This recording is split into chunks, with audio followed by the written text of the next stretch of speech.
Dear student, AI airport service limited में recently बहुत सारे नोटिफिकेशन आए हैं, जो कि यहाँ पे 5 से 6 नोटिफिकेशन आए हैं। ऑलमोस्ट इंडिया के सभी एयरपोर्ट पर हायरिंग स्टार्ट है और ये एक ऐसी कंपनी है जो कि इंटरव्यू बेस हायरिंग करती है।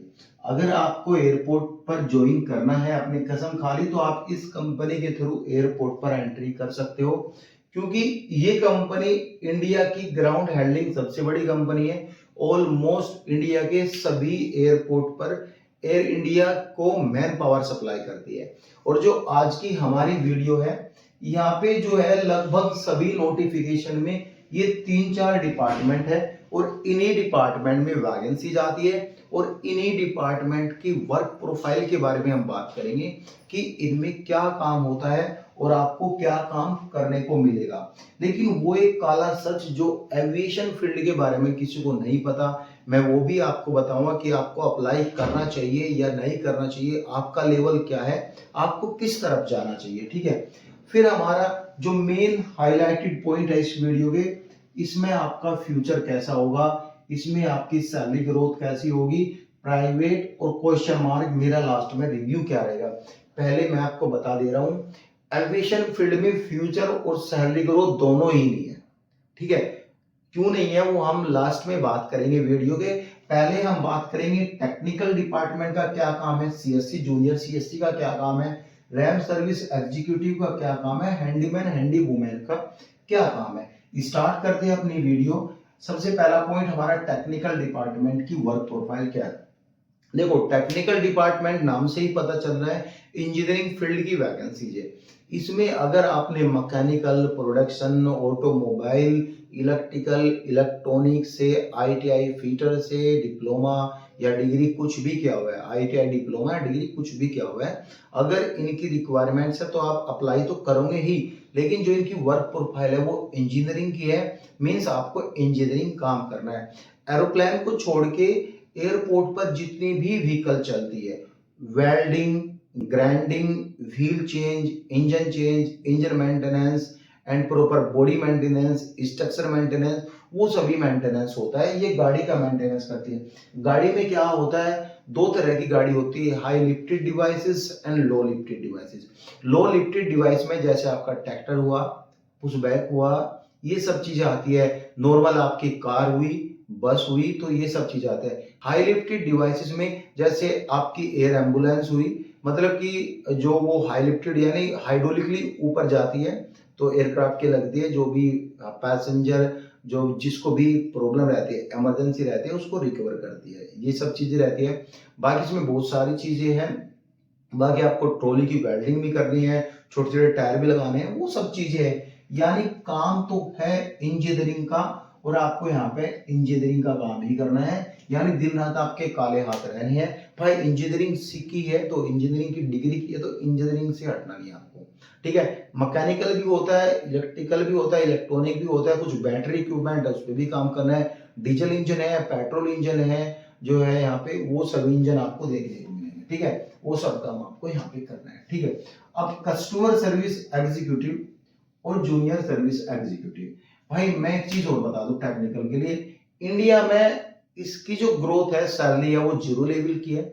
स्टार्टिंग में जो रहेगी लास्ट तक वो भी आपको 10 साल उतनी मिलेगी। लेकिन अगर आपने अच्छा काम किया तो प्रमोशन कैसे होगा उसके बारे में, फ्यूचर एंड प्रमोशन का पॉइंट लेंगे हम यहाँ पे, उसके बारे में भी हम बात करेंगे। हाँ, इसकी जो डिमांड है out of India, out of India बहुत है भाई। जैसे इमिरेट्स एयरलाइन हुई, कतर एयरलाइन हुई, वो क्या करती है, जीएससी ग्राउंड सर्विस इक्विपमेंट के लिए यहाँ पे रिक्रूटमेंट हायर करती है और वो स्टूडेंट इंडिया से भी लेती है। तो ये जीएससी यहाँ पे जो है मेन आपको जीएससी के ही काम करना है, ग्राउंड सर्विस इक्विपमेंट, जो भी ग्राउंड के इक्विपमेंट है जो ग्राउंड में चलते हैं वो सभी इक्विपमेंट। ठीक है, अब हम मेन पॉइंट पे आते हैं, जो हमारा दूसरा पॉइंट है सीएससी एंड जूनियर सीएससी। देखो, सीएससी से आपको पता चलता है कस्टमर सर्विस एग्जीक्यूटिव। ठीक है, चाहे आप सीनियर सीएससी हो, मास्टर सीएससी हो या फिर जूनियर सीएससी हो या बेसिक सीएससी हो, काम आपको सभी को एक करना है, लेकिन क्वालिफिकेशन कम लेके, सैलरी कम लेके काम सबको बराबर बांट रहे हैं, ठीक है। थोड़ी रिस्पॉन्सिबिलिटी कम हो जाती है, पैसेंजर को जवाबदेही कम हो जाती है। यहाँ पे आपको पैसेंजर हैंडलिंग का काम करना है, आपको टिकट चेक इन करना है, बैग चेक इन करना है, काउंटर पर काम करना है। 2-3 सॉफ्टवेयर है, उन्हीं पर आपको काम करना है। All over India, even out of India, उन्हीं 2 सॉफ्टवेयर पे पैसेंजर का डाटा होता है, उन्हीं 2 सॉफ्टवेयर पे पैसेंजर की चेकिंग होती है, बैगेज का डाटा होता है। तो अगर आप वो सॉफ्टवेयर सीखोगे, क्योंकि सीख तो आप जाओगे क्योंकि काम करोगे, तो ऑल ओवर इंडिया या आउट ऑफ इंडिया आपके लिए चांस रहेगा कि आप आगे स्विच कर सकते हो। लेकिन इस फील्ड में जो है, इस फील्ड में आपकी इंग्लिश बहुत रिक्वायरमेंट्स है। अगर आपने ज्वाइन कर भी लिया तो आपको अपनी स्किल डेवलपमेंट पे ध्यान देना है, इंग्लिश पे आपको ध्यान देना है, तो फ्यूचर आपका अच्छा बन सकता है। क्योंकि एयरपोर्ट पे डेली का 10% स्टूडेंट छोड़ता है और 10% स्टूडेंट ज्वाइन करता है, ठीक है। आते हैं बंदे चले जाते हैं, आते हैं बंदे चले जाते हैं सीख करके। इंडिगो एयरलाइन का एक एग्जांपल दे रहा हूं आपको, डेली का कहीं ना कहीं हायरिंग चल रही है, डेली 1000 बंदे इंटरव्यू देने जा रहे हैं और डेली का इधर रिजाइन भी दे रहे हैं। भाई अप्रेजल होता नहीं है एनुअली, तो किसी और कंपनी में जा रहे हैं, किसी और कंपनी से इंडिगो में आ रहे हैं, तो यही सब चीज चलता रहा है। और इंडिया में कितनी एयरलाइन है काम करने के लिए, स्पाइसजेट की हालत पहले से खराब है, गोएयर पहले से भी ले ऑफ है, अब बची टाटा एयरलाइन और गाइस इंडिगो एयरलाइन, 2 ही एयरलाइन बची। टाटा में एयर इंडिया एक्सप्रेस है, एयर इंडिया है, विस्तारा एयरलाइन है, एयर एशिया है, ऑलमोस्ट सभी मर्ज हो चुकी है, तो एक ही एयरलाइन बची। तो 2 एयरलाइन इंडिया में बची जो अभी प्रॉपर ऑपरेट कर रही है, बाकी छोटी एयरलाइन है उसमें आपका फ्यूचर जीरो लेवल का काम भी कम, सैलरी भी कम, फ्यूचर जीरो, ठीक है, ग्रोथ नहीं है। तो यहाँ पे आपको पैसेंजर हैंडलिंग का काम करना है। पैसेंजर आपके पास चेक इन करने के लिए आएगा, यानी बाहर से वो अंदर घुसेगा, जब से आपका काम स्टार्ट है, एयरक्राफ्ट तक बैठने तक का वो आपके अंडर में ही रहता है। यानी पूरी टीम रहती है प्रॉपर आपकी, जो कि टीम का लेवल रहता है मैनेजर, सीनियर एक्सजी और जूनियर एक्सजी, फिर आते हैं नीचे हेल्पर, जो हेल्पर काम करते हैं, ठीक है। हेल्पर के बारे में, लोडर के बारे में भी हम बात करें तो यहाँ पे आपको पैसेंजर हैंडलिंग का काम करना है और 90% आपकी ड्यूटी आवर का 90% आपको एसी में ही काम करने हैं, नीचे आपको बहुत कम आना है। यानी आपको यहाँ पे जो है हाईली सिक्योरिटी एरिया पे आपको काम करना है, सभी चीजों पर ध्यान देना है। ये सब चीजें हैं आपका सीएससी का, ठीक है। अब रैम सर्विस एग्जीक्यूटिव का क्या काम है? रैम सर्विस एग्जीक्यूटिव का काम है जो भी व्हीकल ठीक हो गए उनको चेक करना कि प्रॉपर ठीक हुए या नहीं हुए। हालांकि इसके पास डिग्री मेंटेनेंस की नहीं रहती है, ब्रेक चेक करता है क्योंकि वो चलाता है ना, तो इसलिए वो ब्रेक डाउन चेक करेगा, सभी ब्रेक ठीक है, सभी वायर ठीक है, ऑन ऑफ हो रही है, व्हीकल नहीं हो रही है, बैटरी प्रॉपर कनेक्टेड है या नहीं है। तो ये जो है ये वो व्हीकल चलाता है जो कि रिस्पॉन्सिबल व्हीकल होते हैं। जैसे कि एयरक्राफ्ट को पुश बैक करता है तो यहाँ पे टो ट्रैक्टर टो बार का ये मेंटेनेंस करता है, प्रॉपर देखता है नहीं है, ठीक है, प्रॉपर डेट, सर्विसिबिलिटी डेट यहाँ पे देखता है, हर चीज की सर्विसिबिलिटी डेट रहेगी यहाँ पे जो है वो सब चेक करेगा। ये काम रहेगा इसका। और बाकी जो है यहाँ पे शिफ्ट कोऑर्डिनेटर का भी काम करता है, शिफ्ट को कोऑर्डिनेट भी करता है, ये सब चीजें, ठीक है। हैंडीमैन हैंडी वूमैन का काम क्या है? ये एक बेसिक लैंग्वेज में बोलूं, लोडर और हेल्पर का काम रहते हैं, ठीक है। चाय बनाने वाला भी ये रहता है। देखो यहाँ पे एक बहुत बड़ा काम है चापलूसी यानी चमचागिरी, ठीक है। अगर आपने चापलूसी चमचागिरी की किसी भी डिपार्टमेंट से हो तो आपको कम काम मिलेगा, पहली बात, ग्रोथ ज्यादा रहेगी, ठीक है, सैलरी अच्छी रहेगी क्योंकि अप्रेजल अच्छा रहेगा। तो आपको पता लगा बेसिक लैंग्वेज में एविएशन फील्ड में चमचागिरी की बहुत ज्यादा डिमांड है, ठीक है। अगर आपने यहाँ पे चमचागिरी की तो आपको कैंटीन में बैठा देगा, चाय बनाया, ऑफिस बॉय बना दे। भाई जब आप लोडिंग करोगे 3-4 दिन तो आपको लगेगा मेरा चाय बनाने वाला काम अच्छा है, ठीक है, तो आपको चाय बनाने वाले पे भेज देगा, ठीक है। यहाँ पे जो है एक इंजीनियरिंग हेल्पर रहते हैं, इसमें इंजीनियरिंग हेल्पर को भी वो दे देगा। हेल्परिंग में क्या काम होता है? चॉक ऑन चॉक ऑफ करने पड़ता है, विंडशील्ड क्लीन करनी पड़ती है, रेडोल लगाना पड़ता है, बस ये सब चीजें काम है यहाँ पे।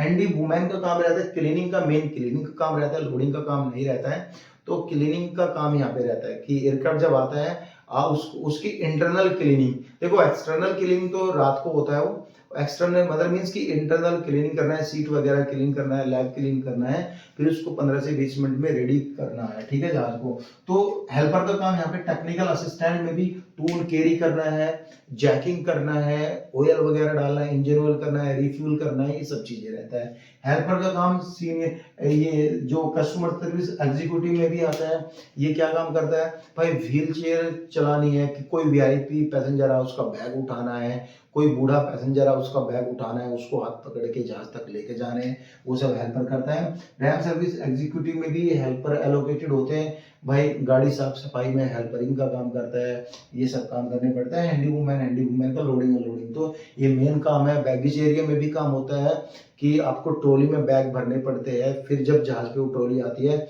वहाँ पे जो है ट्रॉली को अपलोड करके जहाज के अंदर लोडिंग करना पड़ता है, ठीक है। ये सब चीजें रहती है, ये सब चीजें तो समझ में आ गई किसका क्या काम है। अब बात करें यहाँ पे फ्यूचर की, फ्यूचर एंड प्रमोशन। देखो यार, जैसे मैंने बताया था आपको कि चापलूसी, ये आप डेडिकेटेड वर्क करोगे, मैनेजर को बोलोगे मैं 8 घंटे से ज्यादा अपनी शिफ्ट नहीं करूंगा, ओनली जो मेरा टाइम है मैं उस पर आऊंगा, तो मैनेजर को लगेगा यार ये बंदा तो काम ही नहीं कर रहा, वो नहीं कर रहा। देखो, जो काम कम करता है वही सबकी नजर में आता है कि हाँ काम ये करता है, जो काम ज्यादा करता है उस पर थोड़ी बहुत गलतियां भी होती है, वो सबकी नजर में आता है ये गलतियां करता है बंदा, इस पे काम करना नहीं आता है। ये सब चीजें ध्यान रखना आप, ठीक है। फ्यूचर एंड ग्रोथ, अगर आपके अच्छे कोऑर्डिनेशन आपके मैनेजर के साथ है, ये एविएशन का एक काला सच है, वो जान लो, अच्छे कोऑर्डिनेशन आपके मैनेजर के साथ है, जो आप बोल रहे हो, जो मैनेजर आपको बोल रहा है प्रॉपर टाइम टू टाइम आप वो काम कर रहे हो, तो आपका अप्रेजल भी अच्छा रहेगा, आपकी ग्रोथ भी अच्छी रहेगी। यहाँ पे आप मैनेजर तक बन जाओगे तो भी ठीक है कि आगे जाके दूसरे एयरलाइन में मैनेजर लेवल तक चले जाओगे। अगर आप ये सब चीजें नहीं कर रहे हो, चापलूसी नहीं कर रहे हो, किसी भी फील्ड के हो, ये मेन है, चापलूसी मेन है, क्योंकि मैनेजर भी ये चापलूसी करके ऊपर बैठे हैं भाई, मैनेजर भी चापलूसी करके ऊपर बैठते, जो जैसे करेगा वो ऊपर जाएगा, वो वैसे ही दूसरे से एक्सेप्ट करेगा, ठीक है, और उसमें ग्रोथ हो गया। अगर आपने काम सही किया, आप जो है यहाँ पे जो चापलूसी नहीं करते हो, ये सब नहीं करते हो, तो इसमें क्या काम होगा, आपका ग्रोथ कम होगी और सैलरी ग्रोथ भी कम होगी, आपका फ्यूचर ग्रोथ भी कम होगा। आप आज भी सीएससी रहोगे, 10 साल बाद भी सीएससी रहेगा। एग्जाम्पल भी है मेरे पास 2-3 लड़कों का, वो आज भी कस्टमर सर्विस एग्जीक्यूटिव भी है, और पहले भी वो 5 साल पहले भी कस्टमर सर्विस एग्जीक्यूटिव थे। आज उनकी थोड़ा 1-2 हजार रुपए सैलरी बढ़ी है, 5 साल पहले भी उनकी सैलरी 1-2 हजार रुपए कम थी, बस इतनी ही बढ़ी है, ठीक है।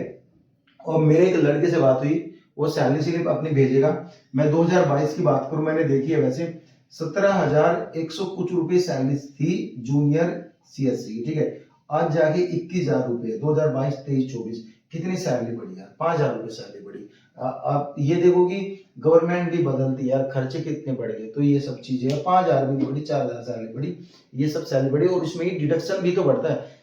आपकी जब अगर 5,000 बढ़ी तो आपको इन एंड 2,500 मिलेगी, 3,000 मिलेगी, उसमें डिडक्शन भी तो बढ़ेगा, ये सब चीजें हैं। हाँ, अगर आप इन 2 डिपार्टमेंट यानी जो पढ़े लिखे डिपार्टमेंट है, इनमें अपने इंग्लिश स्ट्रॉन्ग करोगे, नॉलेज लोगे, तो बाहर आप निकल सकते हो। अदरवाइज नॉलेज नहीं लोगे, आपने सोचा चलो खाना पीना है, पढ़ के सोना है, कुछ नहीं करना है, बस काम करना है, ड्यूटी जाना है, तो आप यहीं के यहीं धरे के धरे रह जाओगे।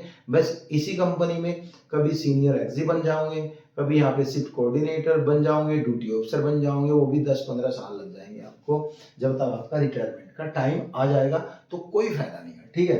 अब यहाँ पे बात करेंगे सैलरी ग्रोथ की। फ्यूचर एंड प्रमोशन तो मैंने बता, सैलरी ग्रोथ, ये सब काम नहीं किया तो आज भी सैलरी आपकी 21,000 है, और 10 साल बाद भी आपकी ज्यादा 25,000 हो सकती है, अगर आपने जो है यहाँ पे अपने काम को तो किया, मैनेजर की बात नहीं मानी, क्योंकि भाई ये रोल, ये बात मानना एंड चापलूसी करना, ये बहुत बड़ा रोल प्ले कर रहा है, इवन इसी फील्ड में नहीं, सभी फील्ड में भी, ठीक है। एक्सपीरियंस है जो स्टूडेंट ने मुझे शेयर किया, कैंडिडेट ने मुझे शेयर किया, जो अभी फील्ड पे वर्क करे, ये एक प्राइवेट कंपनी है, इससे ज्यादा कुछ नहीं है। फ्यूचर इसमें सिक्योर करना चाहते हो तो ठीक है, और नहीं तो आप जो है यहाँ पे ट्रेनिंग लेके दूसरी एयरलाइन में स्विच कर सकते हो, इजिली आप आगे बढ़ सकते हो। एयरलाइन स्विच करोगे जब भी आपको बेनिफिट होगा, और कुछ नहीं होगा इसमें। यहाँ पे आप दलदल में फंसे चले जाओगे, हर साल इंक्रीमेंट 2-3 हजार रुपए होता है, ज्यादा नहीं होता है। तो सैलरी का 10% कितना होगा भाई, 21,000 सैलरी का 10% कितना होगा, यहाँ पे जो है 2,100 रुपये होगा, इससे ज्यादा कहाँ होगा, ठीक है। तो ये सब चीजें हैं। क्वेश्चन मार्क मैंने लगाया था कि आप अप्लाई करो या ना करो। देखो, अप्लाई करना है तो ठीक है, आप कर सकते हो, आप अच्छे पढ़ रहे हो, आपका घर अच्छा है, पैसे की डिमांड नहीं है, चलो 2-3 साल निकल जाएंगे और पढ़ के अच्छा, तो आप भाई घर पे बैठ के पढ़ो, इस दलदल में मत घुसो, क्योंकि इस दलदल में घुसने के बाद आप सब कुछ छोड़ दोगे, फिर पढ़ भी नहीं पाओगे। अगर आप पैसे की डिमांड है, जॉब करना चाहते हो तो कर लो यार, अच्छी खासी ठीक है, जिंदगी अच्छी खासी कट जाएगी, नो डाउट। कोई डाउट है तो कमेंट कर देना। Thank you.